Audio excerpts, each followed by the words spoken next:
short little tutorial on how to use something called the velocity vector in Sony Vegas. Now I'm doing this with Sony Vegas number 9, but this goes all the way back to 8 and 7 at the very least. So if you have an older version of Vegas, it'll still work for you. What the velocity vector does, basically, is lets you adjust the speed of your playback video. Plus, it does a whole lot more. So let me show you how this works. Now I have this set up. I just imported a simple little clip from RuneScape, one of my RuneScape videos, and dropped it onto the timeline. And that's our basic setup for this. Now let's see what we can do with the velocity vector. To add a velocity vector, you just right-click on your clip, and you scroll down to the Insert Remove Envelope entry on the menu, and click Velocity. And you'll see a little green or blue or whatever color line appear going across your video.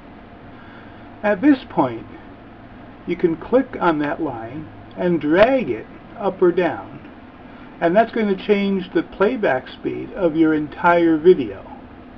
You can, as you're moving it up and down, you'll see the playback speed percentage go up and down. You can even actually take it using this method into full 100% reverse speed.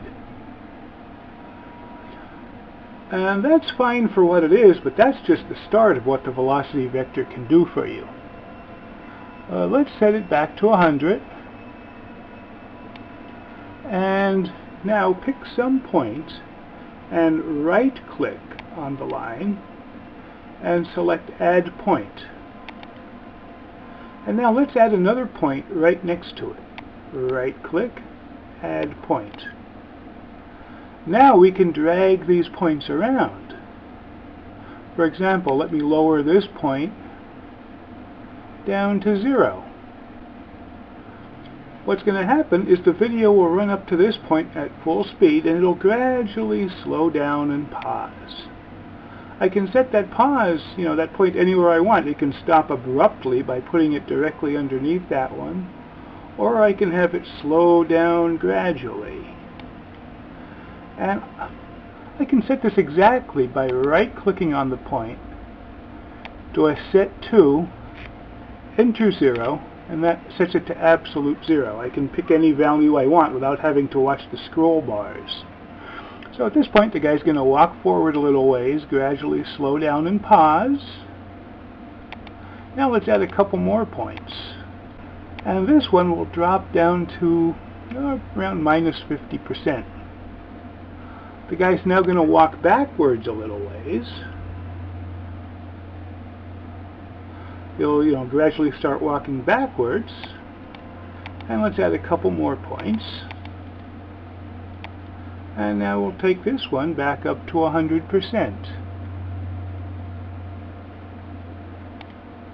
So the guy's going to walk forward, gradually stop for a while, gradually start walking backwards, walk backwards for a while, then gradually stop and continue walking forward again.